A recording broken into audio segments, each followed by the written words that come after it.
All right, action. 2024, what's he doing? Well, in 2016, I bought this Exped. I paid about $238. I thought I was getting the best of the best for an insulated pad. R6.9 winter light down mat. Now it's called the R7 or something. Come to find out, I'd feel my sides getting cold and stuff. Nowhere did it say this, nor does it any, to my knowledge anywhere, still today. These, see me fondling these fine baffles? Well, guess what? There's no down in them. There's no insulation. The only part of this mat, medium wide, 26 inch, you're getting is this through this. These are not insulated. So when you're sleeping on it, you end up getting like a cold spot on your side from this being 0 Fahrenheit or whatever temperature it is.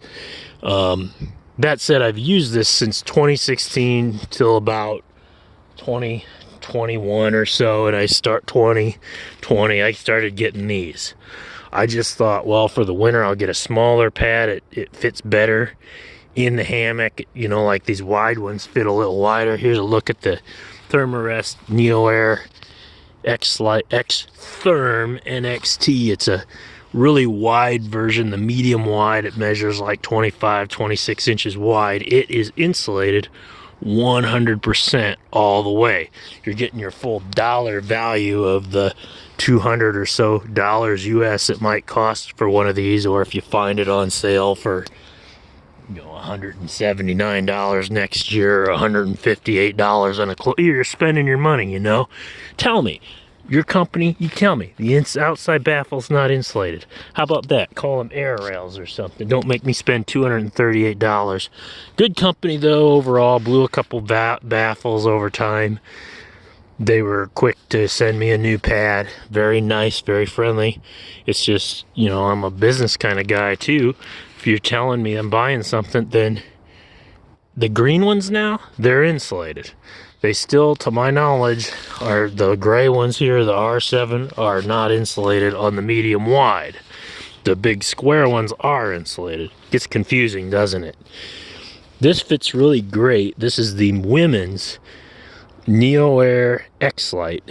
Specs in R value of like, I don't know, we'll just say 5.4 compared to their whatever 7.3 on the newer X-Therm, but it very nicely fits into these sleeves, and it fits nicely into the hammock, especially if like you're gonna supplement your lay with your cold weather hammock with a bottom quilt. Like normally I use these in the ultralight hammocks, these shorter. There's a Grand Trunk starter on top, an Eno Sub 6, the orange one. Man, that orange hammock with this is the Big Agnes. Oh, my mind is going blank from testing so many things. This is the Big Agnes System, mother of comfort. I tried the Daisy May, smelled like Ducktown, got kind of humid like, real easy, and I felt like I'd try the synthetic 15 Fahrenheit women's Sunbeam. Women's to men's, one side zips on another. The women's you can get a size down in petite, whereas the man's you can get bands as the Lost Dog or the Anvil horn in the down. I'm not going to overbeat up these. I got a lot of videos, but I'm going to say everything I can find on this. I'm doing some modifications. I don't like these toggles. They kind of poke the net to adjust the ridge line, so I love the Hummingbird button links. They work for a lot of different things. You can buy their whole suspension here, like I have gathered on this Eno, normally to have a toggle, or you can buy the little buttons by themselves from Hummingbird. Just showing what I have success with. Don't get me wrong, a lot of years I use this pad. I still use it. I lay in Granny's basement and take it out here and there. I don't want to get a brand new pad all dirty until it's tested, but again, it throws me off because at night I'd pair this and this on the ground or in the cold, the Magma here. And in my opinion, it threw a little bit off for the magma because on the ground in the tent, I feel like I get cold in my side. Part of that is side sleeping and being pressed against the sleeping bag. It's such a thin mummy, whereas this is a little wider, the sunbeam. But the other part of that is you're not even insulated here. So for a long time I'd be making wings for my hammock, thinking the hammock was squeezing me and a lot of other things, which it does, but I mean, for a couple years at least, I had no idea that there was just no insulation in here. And you know, obviously I squeeze it and there isn't, and I don't know. Anyway, they have a green one, a synthetic version, a R5, or I don't know what it's called, that is, oh, the sacks that blow them up.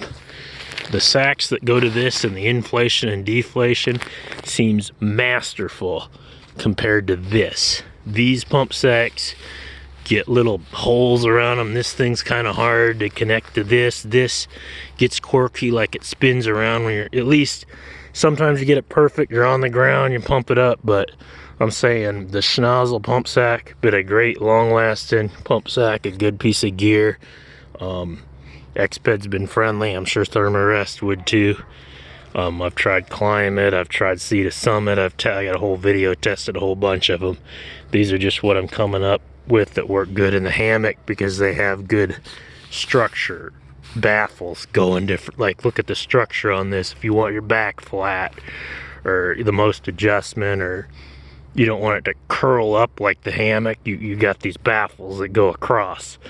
Those plush ones that are good on the ground, like the Sea to Summit and Climate, definitely an advocate for them on the ground, but in the hammock, if you want to get your back flatter and different things like that, they're not quite as good.